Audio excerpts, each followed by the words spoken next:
Assalamualaikum warahmatullahi wabarakatuh.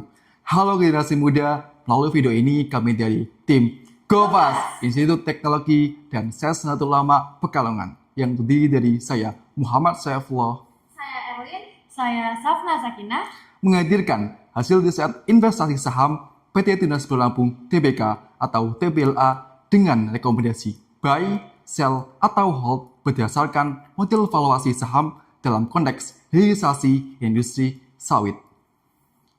Dalam 2 tahun terakhir, PT Tunas Belu Lampung Tbk atau TBLA mengalami tekanan pada sisi laba bersih dan profitabilitas. Net profit marginnya turun dari 10,2% menjadi 8,1%. Sementara untuk gross profit margin juga terkoreksi akibat biaya produksi yang meningkat dan harga komoditas yang fluktuatif.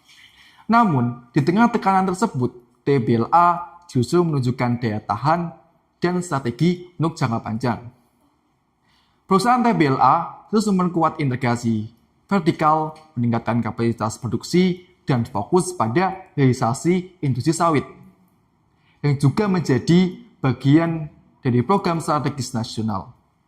Sehingga, untuk menjawab satu pertanyaan krusial, yaitu apakah saham TBLA saat ini layak untuk dibeli, buy, dijual, sell, atau ditahan, hold. TBLA adalah perusahaan agribisnis yang beroperasi di 2 sektor utama, kelapa sawit dan gula rafinasi.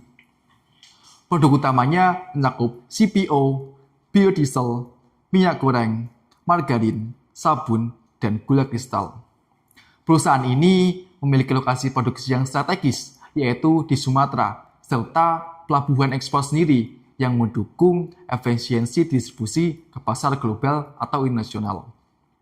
Dengan lebih dari 14.000 tenaga kerja dan kapasitas produksi CPO yang mencapai 1,4 juta ton per tahun. TBLA mengandalkan skala ekonomi dan efisiensi untuk menjaga kinerja jangka panjangnya. Secara global, pertumbuhan ekonomi pada tahun 2024 hingga 2025 diproyeksikan hanya sebesar 3% menurut IMF. Hal ini turut menekan harga minyak sawit mentah CPO dan menciptakan ketidakpastian di pasar komoditas. Namun, di dalam negeri Indonesia tetap stabil. Pertumbuhan ekonomi nasional sekitar 5% didorong oleh sektor pertanian dan industri pengolahan. Pemerintah juga memperkuat kebijakan mandatori biodiesel B35 ke B40 yang meningkatkan permintaan domestik terhadap CPO. Ini menjadi katalis penting bagi TBLA untuk memperluas produksi biodiesel hingga 300.000 ton per tahun. Di industri, TBLA bersaing dengan emiten besar seperti SMAR, AALI, dan SIMP. Namun, TBLA punya keunggulan strategis dari integrasi vertikal dari perkebunan ke produk akhir, diversifikasi produk, efisiensi biaya, distribusi berkat pelabuhan milik sendiri, serta komitmen terhadap keberlanjutan. Dengan permintaan domestik yang kuat, TBLA relatif lebih stabil dibanding emiten lain yang bergantung pada ekspor penuh. Pada kondisi keuangan, TBLA menunjukkan kombinasi antara perbaikan struktur modal dan penurunan margin laba. Dengan likuiditas meningkat dengan current ratio sebesar 2,23 kali, menunjukkan kemampuan bayar jangka pendek yang baik dan solvabilitas membaik. Dengan DER turun dari 1,05 kali menjadi 0,91 kali, ini mencerminkan pengurangan ketergantungan pada utang. Sedangkan pada aktivitas operasional stabil, di mana perputaran persediaan dan piutang meningkat, yang artinya efisiensi perusahaan membaik, namun profitabilitas mengalami penurunan. Net profit margin dan ROI turun karena tekanan biaya dan fluktuasi harga pasar. Kami menggunakan 2 pendekatan. 1.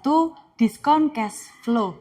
DCF menghasilkan harga wajar saham sebesar Rp483 per lembar. Lebih rendah dari harga pasar saat ini, yaitu Rp520. Dan yang kedua, relative valuation. PBV sebesar 1,31 kali yang menunjukkan valuasi sedikit mahal. PER sebesar 16,15 kali, masih wajar untuk sektor agribisnis. Dengan kata lain, harga saham TBLA saat ini sudah mendekati nilai wajarnya dan belum termasuk dalam kategori undervalue. Berdasarkan seluruh analisis, kami memberikan rekomendasi hold terhadap saham TBLA. TBLA masih banyak prospek jangka panjang yang baik, namun belum ada katalis yang cukup kuat untuk mendorong lonjakan harga dalam waktu dekat. Risiko tetap ada seperti floating loss jika harga terus turun, dana tidak produktif, bahkan potensi delisting jika kinerja terus memburuk, namun peluangnya juga signifikan. Capital gain jika strategi hilirisasi berhasil, dividen jika profit perusahaan meningkat, dan posisi TBLA sebagai pemain kuat dalam sektor strategis nasional. TBLA menjalankan prinsip good corporate governance dengan struktur pengawasan yang jelas, audit internal, dan sistem whistleblowing.